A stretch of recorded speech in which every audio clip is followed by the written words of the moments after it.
인터넷에 이런 글이 있었습니다. 미모가 확실한 남자와 여자가 데이트를 하면은 야, 잘 어울리는 한 쌍이다 이렇게 얘기를 하고요. 못생긴 남자와 예쁜 여자가 데이트를 하면은 저 사람은 보기보다 능력이 많네 이렇게 말하고요. 잘생긴 남자와 못생긴 여자가 데이트를 하면은 저 여자 돈이 많나 보다 이렇게 말하고요. 또 못생긴 남자와 못생긴 여자가 데이트를 하면은 두 사람이 정말 사랑하나 보다 이렇게 말한다고 합니다. 사람들 사는데 말이 많고 늘 말의 홍수 속에 치여 살고 있습니다.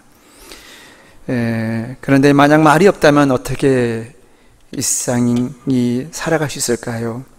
말이 없는 세상은 상상하기 어렵습니다. 늘 말의 홍수 속에 살아가지만 그런데 참 성공적인 인생을 살기 위해서는 말을 잘해야 되죠. 우리나라 말에도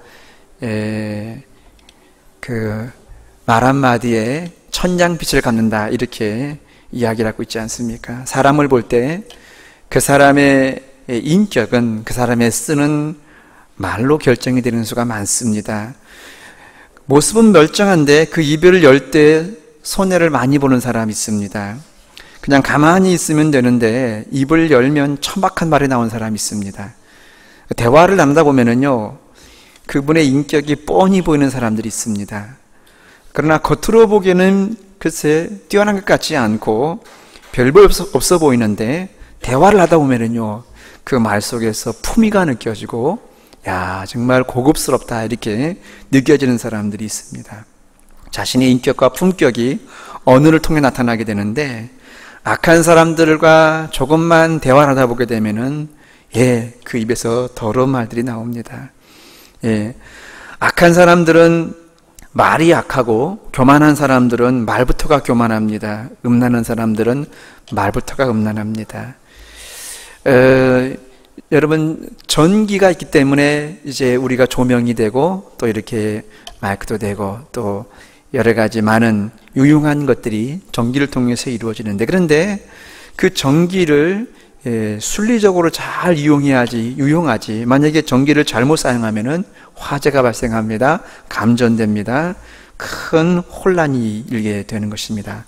우리 입에서 나오는 말도 그와 같습니다. 말이 얼마나 중요한지,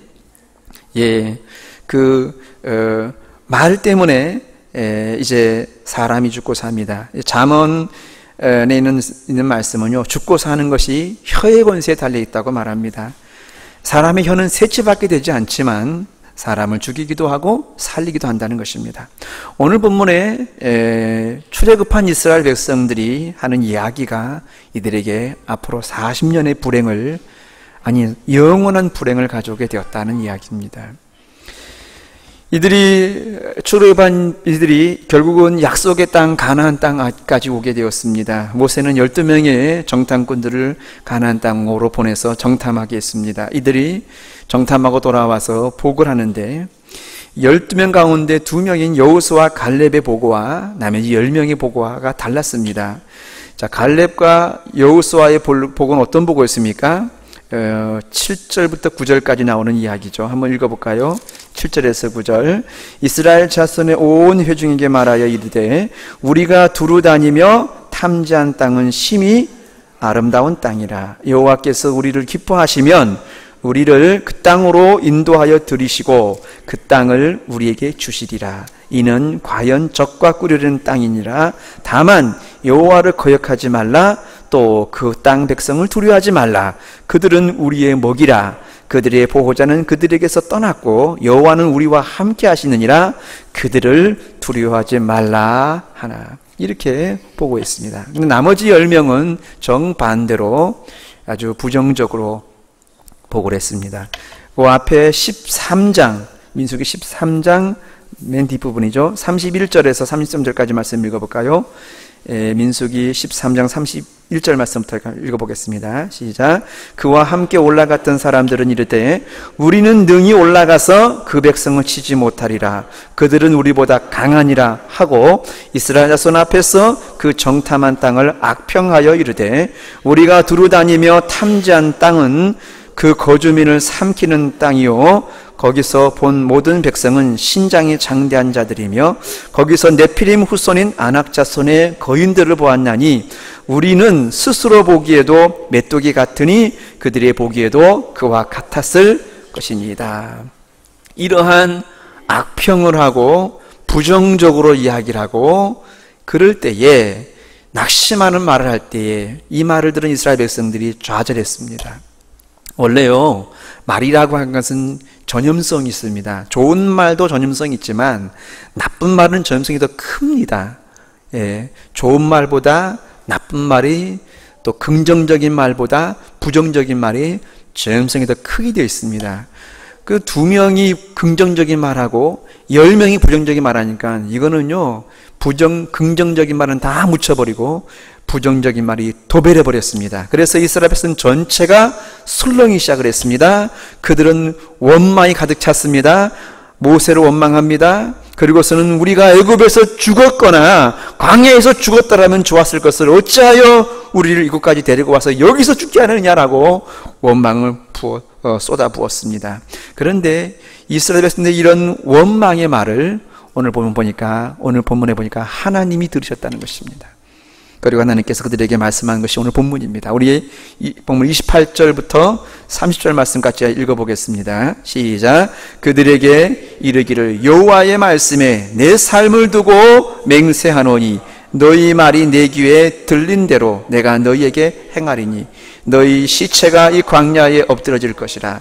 너희 중에서 20세 이상으로서 계수된 자 곧 나를 원망하는 자 전부가 여분네 아들 갈렙과 눈의 아들 여호수아 외에는 내가 맹세하여 너희에게 살게 하리란 땅에 결단코 들어가지 못하리라. 네, 28절 말씀이 너무나도 두려운 말씀입니다. 28절 말씀 뭐라고 말씀하시죠? 그들에게 이르시기를 여호와의 말씀이 내 삶을 두고 맹세하노니, 여호와의 말씀이 내 삶을 두고 맹세하노니 너희 말이 내 귀에 들린 대로 내가 너에게 행할 것이다. 너희 말이 우리가 애굽에서 죽었거나 광야에서 죽었더라면 좋았을 것을 왜 우리를 여기까지 데려와서 여기서 죽게 하느냐라고 하니까 하나님께서 뭐라고 말씀하십니까? 그래, 너희 말이 내 귀에 들은 대로 행하리라. 너희가 광야에서 다 죽으리라. 그게 소원이냐? 다 죽으리라. 너희 중에 여호수아와 갈렙에는 아무도 내가 너에게 약속한 땅에 들어가 살지 못하고 광야에서 살다 죽을 것이다. 너희가 가나안 땅을 40일을 정탐했는데 하루를 1년으로 계산해서 40년을 광야에서 배회하고 거기서 죽으리라. 너희 말이 내 귀에 들린 대로 내가 행하리라. 여러분, 성도의 말은 그냥 말이 아닙니다. 성도의 말은 하나님 앞에 올려지는 기도로 접수된다는 사실을 기억하시기 바랍니다. 긍정적인 말은 밝은 미래를 불러오지만 부정적인 말은 어두운 미래를 불러옵니다. 그러므로 지금 그 사람이 쓰는 말을 보면은 그 사람의 미래를 어느 정도 짐작할 수가 있습니다. 여러분 주위 사람을 보십시오. 부정적인 말을 많이 하는 사람 치고 행복한 삶을 사는 사람 봤습니까? 불신의 말, 다른 사람을 비판하는 말을 하는 사람 치고 잘 되는 것 봤습니까? 이런 사람은 누구에게도 존경받지 못합니다. 늘 짜증내면서 피곤하다는 말을 입에 달고 있는 사람에게 과연 환희와 기쁨의 삶이 펼쳐지던가요? 말은 우리 인생에 막대한 지대한 영향력을 미칩니다. 오늘 예배드리는 여러분의 입술이 할례받기를 주님의 이름으로 축원합니다. 믿음의 말, 소망의 말, 긍정적인 말, 용기를 주는 말, 꿈을 세우는 말, 그리고 하나님 앞에 영광을 돌리는 말이 되기를 주님의 이름으로 축원합니다. 그럼 어떻게 우리가 긍정적인 말, 꿈을 주는 말, 꿈을 세우는 말, 하나님께 영광 돌리는 말 할 수 있을까요? 가장 중요한 첫 번째요, 마음밭을 가꾸어야 됩니다. 우리 한번 따라하겠습니다. 마음밭을 가꾸자. 말이 왜 그 모양입니까? 마음이 그 모양이라서 그렇습니다. 말이라는 우리 마음에 쌓은 것을 밖으로 내는 것이 말인 것입니다. 그래서 우리의 마음밭은 말의 공장이다, 이렇게 해도 과언이 아닙니다. 오늘 본문에 10명의 정탐꾼의 이야기를 들어보십시오. 10명의 정탐꾼의 이야기 속을 들으면서 이들의 마음밭이 어떠한 것을 우리가 능히 짐작하고도 남습니다. 자, 33절, 마지막 33절 말씀 읽어볼까요? 13장 33절 시작. 거기서 네피림 후손인 아낙 자손의 거인들을 보았나니 뭐라고요? 우리는 스스로 보기에도 메뚜기 같으니 그들이 보기에도 그와 같았을 것이니라. 이 사람들의 마음은 어떤 마음입니까? 자기 자신들을 스스로 보기에 메뚜기같이 보고 있더라는 것입니다. 이런 메뚜기같이 자기 자신을 보고 있는 마음, 메뚜기 같은 마음에 무슨 거기 용기가 나오고 무슨 거기에 믿음이 나오겠습니까? 여러분, 이들이 무슨 하나님의 비전을 이루고 이들이 무슨 가나안 땅에 입성할 수 있겠습니까? 불가능한 이야기입니다. 왜냐하면 그 마음밭이 메뚜기이기 때문에 그렇습니다. 마태복음 12장 34, 35절 말씀 예수님께서 바리새인들을 책망하시면서 이런 대목을 말씀하십니다. 굉장히 말과 관련된 중요한 대목입니다. 마태복음 12장 34, 35절 독사의 자식들아 너희는 악하니 어떻게 선한 말을 할 수 있느냐? 너희는 악하니 어떻게 선한 말을 할 수 있느냐? 이는 마음에 가득한 것을 입으로 말함이라. 이는 마음에 가득한 것을 입으로 말함이라. 선한 사람은 그 쌓은 선에서 선한 것을 내고 악한 사람은 그 쌓은 것에서 악한 것을 내느니라. 누구의 말씀이십니까? 예수님 말씀이십니다. 예수님 뭐라고 말씀하십니까? 마음에 악한 것을 입으로 말하는 것이다. 선한 사람은 그 쌓은 것에서 쌓은 선에서 선한 말을 내고 악한 사람은 그 쌓은 악에서 악한 말을 낸다고 말씀하고 있습니다. 여러분, 우리의 마음에 쌓은 것들이 그대로 나오는 것입니다. 여러분, 그러므로 우리 마음이 어둡고 부정적이고 병들어 있으면 그런 말이 나오게 되어 있습니다. 그러므로 우리 마음에 아무거나 집어넣으면 안 됩니다. 마음에 넣어두는 것을 가려서 넣어두어야 한다는 말씀입니다. 여러분, 우리 마음은 영적 전쟁터입니다. 우리 마음이 사단이 우리 마음을 마음대로 사단의 생각을 집어넣도록 방치해서는 안 된다는 것입니다. 우리 마음을 하루에 한 번 이상 들여다보고 내 마음을 가꿀 줄 알아야 합니다. 우리 마음을 쓰레기장으로 방치해서는 안 됩니다. 지저분한 것들, 똘뾰족한 돌멩이, 이런 것들은 치워야 되고 정돈해야 됩니다. 예수님 제자 중 가룟 유다를 보십시오. 그가 왜 이렇게 타락했습니까? 그것은 그의 마음밭을 소홀히 했기 때문에 그렇습니다. 아무거나 마음에 담아뒀기 때문에 그렇습니다. 마귀가 마음대로 가룟 유다의 마음에 마귀 생각을 집어넣는 것을 방치해서 그렇습니다. 요한복음 13장 2절 말씀 뭐라고 말씀합니까? 마귀가 벌써 시몬의 아들 가룟 유다의 마음에 예수를 팔려는 생각을 집어넣었다고 말하고 있습니다. 마음은 영적인 전쟁터입니다. 마음을 마귀에게 빼앗겨서는 안 되는 것입니다. 그러므로 마음을 계속해서 점검하셔야 합니다. 잠언 4장 23절 말씀에 무릇 지킬 만한 것보다 내 마음을 지켜라. 생명이 근원이 이에서 나느니라. 마음을 지키는 자가 복 있는 사람입니다. 마음을 아름답게 가꾸십시오. 어떻게 가꿉니까? 우리 마음을 가꾸는 방법은요, 우리가 몸을 가꾸고 얼굴을 가꾸는 것과 비슷합니다.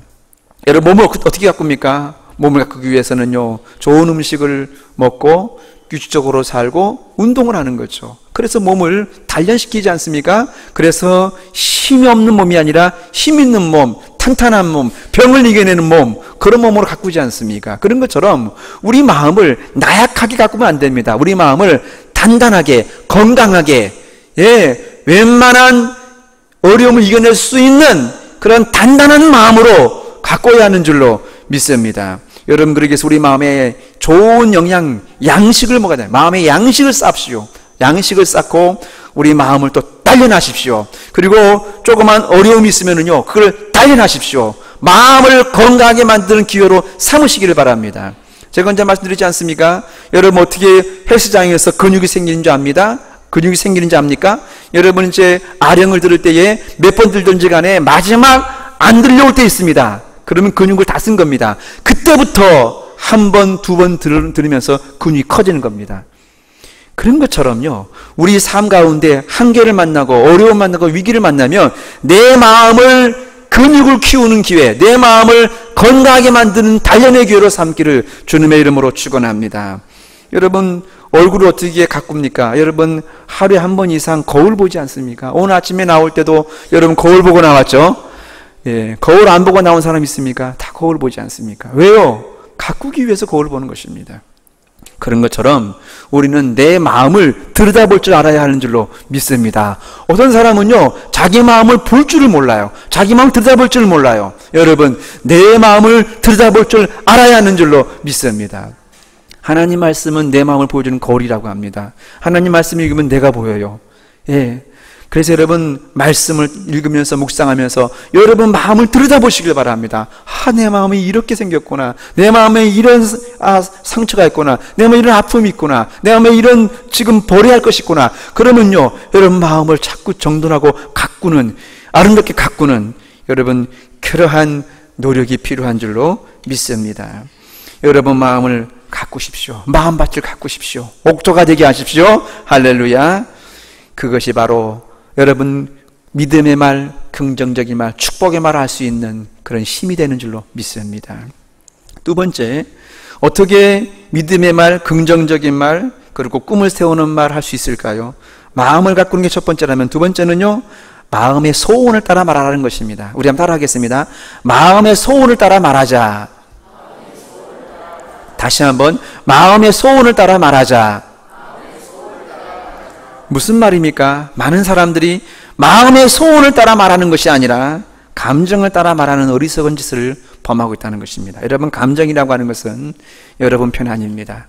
감정은 여러분을 망가뜨리기 쉬운 연약한 존재인 것입니다. 지금 10명의 정탐꾼들이 말하는 내용을 한번 들어보십시오. 또 이 10명의 정탐꾼의 얘기를 들어봤는데 이 10명의 정탐꾼의 이야기를 듣고 흥분한 감정이 흥분한 이스라엘 백성들의 말을 들어보십시오.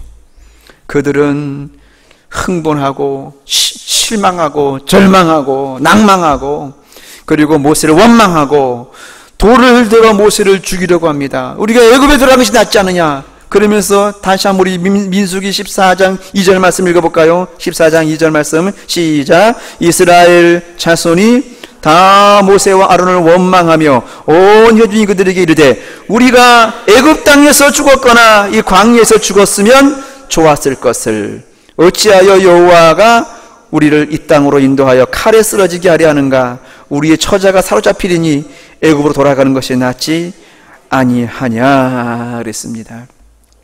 여러분, 이들이 지금 하는 말을 들어보십시오. 우리가 애굽 땅에서 죽었더라면 좋았을 것을, 광야 길에서 죽었더라면 좋았을 것을. 여러분, 이것이 정말로 이들의 소원이었습니까? 이들의 이게 소원이 맞습니까? 이들이 여기까지 어떻게 왔습니까? 정말 죽을 고생하고 오지 않았습니까? 수백 년 동안 살던 애굽에서 한순간에 노예로 전락하고 그 노예 생활이 얼마나 고달팠습니까? 자식을 낳으면 여자는 살주고 사내를 낳으면 죽이지 않았습니까? 그 피눈물 나는 비참한 삶에서 하나님께서 그들을 건져주셨는데 어떻게 나왔는데 그 애굽에서. 그리고 바로가 가만히 놔둡니까? 시퍼는 칼을 갈고 다시 죽이게 옵니다. 하나님께서 그러나 하나님의 능력으로 하나님의 지혜로 바닷물을 갈라주셔서 홍해를 건넜습니다. 그리고 그들은 이제 하나님의 약속의 땅, 아브라함과 약속하신 그 약속의 땅, 가나안 땅을 향해서 그들은 힘들지만은 그 광야길을 통과해 오지 않았습니까? 그래서 그들은 우리도 한번 우리의 땅에서, 약속의 땅에서, 축복의 땅에서 정말 멋진 인생, 제대로 된 인생을 한번 살아보자. 하나님을 섬기며 살아보자. 그러한 소원을 가지고 어려운 고생길을 거쳐서 여기까지 오지 않았습니까? 그런데 이들이 하는 이야기가 정말 무슨 이야기입니까? 우리가 애굽에서 죽었더라면 좋았을 것을, 광야길에서 죽었더라면 좋았을 것을. 이것이 정말 그들의 소원이었냐는 것입니다. 소원을 따라 말한 겁니까 이게? 정말로 애굽에서 노예 생활을 살다가 죽는 것이 소원이었습니까? 정말 광야길에서 죽는 것이 소원이었습니까? 이것이 정말 그들의 바람이었습니까? 아니지 않습니까? 그들이 적과 꿀이르는 약속의 땅에 들어가서 정말 행복하게 살기를 누구보다도 소원하지 않았습니까? 그런데 그 놀랍게도 그들의 입에서는 튀어나온 이야기가 애굽에서 죽었더라면 좋았을 것을, 광야길에서 죽었더라면 좋았을 것을 그렇게 말하더라는 것입니다. 너무나 많은 사람들이 마음에도 없는 말을 합니다. 마음에도 없는 말을 자꾸 내뱉습니다. 너무나 감정에 이끌려서 마음에도 없는 말을 내뱉는다는 것이죠. 오래 살고 싶으면서도 내가 빨리 죽어야 할 텐데, 여러분 그거 아닙니다. 사실은 아니지 않습니까? 그리고 말끝마다 죽겠네를 연발합니다. 신경질 나서 죽겠네, 피곤해서 죽겠네, 또 보고 싶어 죽겠네, 좋아 죽겠네. 왜 자꾸 죽겠네 그럽니까? 정말 그게 소원입니까? 소원 아니지 않습니까? 오히려 살겠네 그래야죠. 예? 신경이 나서 살겠네, 피곤해 살겠네. 이게 좀 어법이 안 맞으면은요, 조금 바꿔보세요. 신경질 나서 죽겠네 하지 말고 신경질 나서 죽게 있네. 뭐라고요? 죽게 있네. 예, 피곤해 죽게 있네. 보고 싶어 죽게 있네. 배고파 죽게 있네. 할렐루야. 예, 죽게 있네랑 바꿔보시기 바랍니다. 어떤 사람 말합니다. 아니, 얼마나 신경질 나면은 그렇게 표현했겠습니까? 신경질 나 죽겠네, 배고파 죽겠네, 보고 싶어 죽겠네, 얼마나 그랬으면 이렇게 표현했겠습니까? 한편으로는 이해가 되지만 또 한편으로는요, 자꾸 그렇게 죽겠네 그러면은요, 죽음이 그림자가 자꾸 나에게 다가온다는 것입니다. 내가 어둠의 말을 하고 부정적인 말을 하면은 어둠의 세력이 내게로 몰려온다는 것입니다. 여러분, 자꾸 내가 불신의 말을 하고 부정적인 말을 하면은 마귀 세력이 나한테로 몰려옵니다. 여러분, 우리 옛날 어른이 그런 얘기 하잖아요. 밤에 피리 불지 마라, 뱀 나온다, 그러잖아요. 그죠? 그게 일리가 있는 것 같기도 하지만은 정말 한편으로는 좀 그게 진짜 맞는 것 같아요. 여러분, 우리가 부정적인 말 하잖아요. 마귀가 몰려옵니다. 꽹가리치며 몰려옵니다. 무엇보다도 하나님이 듣고 계십니다. 하나님이 다 녹취하십니다. 너희 말이 내 귀에 들린 대로 행하리라고 말씀하고 있습니다. 이스라엘 백성들이 앞으로 40년의 불행, 아니죠, 40년이 영원한 불행이죠. 가나안 땅에 못 들어가고 죽었으니까. 그 이유가 무엇입니까? 그들이 마음에 없는 말을 하는 거예요. 마음에 없는 말. 그래, 너의 소원대로 해주마. 사실 소원이 아니었잖아요. 제발 여러분의 마음의 소원대로 말하시기를 바랍니다. 마음에도 없는 말 하지 마십시오. 그것은 영적으로 불행의 문을 여는 어리석은 행위입니다. 진짜 여러분의 마음에 있는 소원을 따라 말하십시오. 비록 그 소원이 불가능해 보이더라도 소원을 따라 말하십시오. 어떤 의미에서 지금 여기 이스라엘 백성들은 그들이 간절하게 가나안 땅에 살기를 소원했지만 그것이 불가능해 보이니까, 10명의 정당꾼이 부정적인 이야기를 해서 불가능해 보이니까 그들이 막 말하는 것입니다. 여러분, 내가 가진 소원이 불가능하더라도 여러분 소원을 따라 말하십시오. 왜냐하면 내 소원을 이루어주실 분은 내가 아니라 하나님이신 줄로 믿습니다. 전지전능 하나님이 소원을 이루어주기 때문에 내가 보기에 불가능하더라도 여러분 소원을 따라 말하시길 바랍니다. 지난주에 나눴던 말씀 가운데 여러분, 스탠리 존스 선교사님 69세 중풍병이 들렸지만은 그가 병원을 치료받으면서 뭐라고 말했다고 했죠? 간호사에게 뭐라고 했다 그러죠? 나사렛 예수 이름으로 일어나라. 나사렛 예수 일어나라. 여러분, 그게 간호사도 불가능하다고, 의사도 불가능하다고 말도 안 됩니다. 말도 안 됩니다. 그래 좀 해주세요. 만날 때마다 해주세요. 여러분, 내가 보기에 불가능해 보인다 하더라도, 그러나 여러분 소원이면은 그 소원을 따라 말하십시오. 그 소원을 이루실 분은 하나님이신 줄로 믿습니다. 아멘. 제발 마음에도 없는 말 하지 마십시오. 마음에도 없는 말을 아내에게 하지 마십시오. 마음에도 없는 말을 남편에게 하지 마십시오. 마음에도 없는 말을 자녀에게 하지 마십시오. 마음에 품은 소원을 따라 말하십시오. 왜 자녀에게 너 때문에 내가 못 살아 이렇게 말합니다. 정말 여러분 자녀 때문에 못 살기 원합니까? 그게 소원입니까? 망할 놈의 자식, 여러분 정말 자식이 망하기 원합니까? 그게 소원입니까? 정말 여러분의 자식이 망하는 거 원하는 것이 아니지 않습니까? 지금도 여러분, 하느님께서 여러분의 말을 수집하고 있습니다. 제발 여러분 마음에도 없는 말 하지 마시고 마음에 품은 소원을 따라서 말하시는 여러분 되기를 주님의 이름으로 축원합니다. 자, 이렇게 어떻게 긍정적인 말, 믿음의 말, 꿈을 세우는 말 하셨습니까? 첫째, 마음을 가꾸십시오. 두 번째, 마음의 소원을 따라 말하십시오. 세 번째는요, 내 입술에 축복의 말을 채우십시오. 따라 하겠습니다. 내 입술에 축복의 말로 채우라. 네, 너무나 많은 사람들이 자기 입술에 축복의 말보다는 저주의 말이 더 많이 합니다. 사람의 말을 어느 학자가 분석해 보니까 평균적으로 그 사람의 말 속에 평균적으로 75%가 부정적인 말이고 25%가 긍정적인 말을 하더라는 것입니다. 맨날 비판하는 사람은 늘 부정적인 말을 쏘아놓습니다. 누구는 어떻고 누구는 저떻고 비판합니다. 단점을 찾아내서 흠집을 찾아냅니다. 그것을 사명으로 알고 사는 사람들이 있습니다. 특별히 남의 이야기를 하기를 좋아하는 사람들은 기회만 찾아오면 그 사람을 일단 도마 위에 올려놓고 칼을 숫돌에 갈아서, 그리고 대가리와 꽁지를 자른 후에 껍데기를 벗겨서 얇게 포를 뜬 다음에 질근질근 씹습니다. 왜 그런지 아세요? 남의 말하는 것이 자기 신앙이나 자기 인격에도 치명적이고 자기가 더러운 말하니까 더러워진다는 것을 알면서도 왜 그렇게 한 줄 아십니까? 이유는 한 가지입니다. 그게 재밌어서 그래요. 뭐라고요? 재밌어서. 말로는 그 사람을 위해서 말한다고 하지만 사실은요, 그게 너무너무 재밌는 거예요. 남의 말하는 것만큼 재미있는 거 세상에 없다고 합니다. 그래서 잠언 18장 8절 말씀 뭐라 그런지 아세요? 잠언 18장 8절, 남의 말하기를 좋아하는 자의 말은 별식과 같아서 뱃속 깊은 데로 내려가느니라. 다시 한번 읽어볼까요? 남의 말하기를 좋아하는 자의 말은 별식, 특별한 음식이죠. 별식과 같아서 뱃속 깊은 데로 가느니라. 처음에는 그 사람을 걱정해서 말한다고 하지만 사실은 아닙니다. 가식입니다. 위선입니다. 재미있는 겁니다. 별식 같은 것입니다.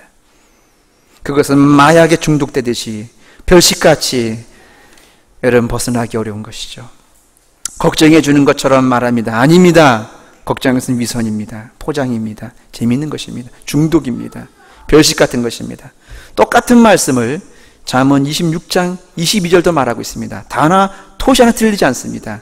잠언 26장 22절, 남의 말하기를 좋아하는 자의 말은 별식과 같아서 뱃속 깊은 데로 내려가느냐. 왜 하나님께서 똑같이 토시같이 틀리다는 말을 계속해서 반복하는 이유가 무엇입니까? 이 말이 그만큼 중요하다는 것입니다. 나쁜 언어 습관이 사람을 죽입니다. 인터넷의 악플로 인해서 연예인들이 죽습니다. 말의 상처를 받아 자살하게 만듭니다. 교회 안에도 무심코 내뱉는 말에 상처받은 사람들이 의외로 많습니다. 여러분 무심코 비판하는 말을 듣고 여러분의 자녀들이 신앙이 죽었다는 사실을 기억하시기 바랍니다. 여러분, 어리석은 부모는 자기 자녀에게 독을 먹입니다. 여러분 자녀들이 왜 신앙이 안 자라는 줄 아십니까? 곰곰이 정말 객관적으로 자신이 물어보시오. 왜 그럴까? 여러분 자신이 여러분 자녀에게 독을 먹인 겁니다. 무슨 독이요? 교회를 비판하고 목사님 비판하고 장로님 비판하고 권사님 비판하고 이렇게 비판을 하고 여전도장 비판, 남전장 비판하고 이 비판을 하는 거를 우연히 들은 거예요. 한 번, 두 번 들은 거예요. 그것이 쌓이고 해서 독이 된 겁니다. 그래서 나는 절대로 내가 기회만 되면은 교회를 떠나리라. 신앙생활 안 하리라. 그런데 하나님께서 버린 자식이라면은 내버려 두시겠지만은 하나님께서 사랑하시기 때문에 그 자식을 하나님께서 가만 안 두시거든요. 그래서 징계를 하십니다. 이리 때리고 저리 때리고 이리 치고 저리 치고. 그래서 이게요, 신앙이 힘이 돼야 되는데 신앙이 늘 짐이 되고 부담이 되고, 그래서 확 안 믿는 것도 아니고 또 믿는 것도 아니고, 그래서 인생은 이리 깨지고 저리 깨지고 잘 되는 것 같다도 안 되고, 그런 인생을 살다가 결국은 나중에 한갑이 가까운 나이가 돼서야 깨닫는 것입니다. 그리고 돌아오면은 많이 늦죠. 여러분, 그렇습니다. 여러분, 그러므로 우리는 우리 자녀에게 참으로 독을 먹이는 것이 아니라 보약을 먹이는 여러분 되시기를 주님의 이름으로 축원합니다. 잠언 11장 11절 말씀 뭐라고 말합니까? 성읍은 정직한 자의 축복으로 인하여 진흥하고 악한 자의 입으로 말미암아 무너지느니라. 찾아보겠습니다. 잠언 11장 11. 잠언 11장 11절.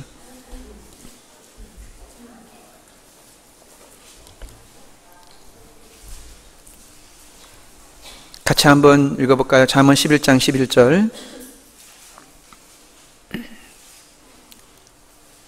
같이 한번 읽어보겠습니다. 시작. 성읍은 정직한 자의 축복으로 인하여 진흥하고 악한 자의 입으로 말미암아 무너집니다. 여러분 입에서 나오는 말이 교회를 부흥하게 하기도 하고 교회를 무너지게도 한다는 사실입니다. 여러분은 모이면 무슨 말하고 있습니까? 여러분 모이면 혹시 교회를 무너뜨리는 말하고 있지 않습니까?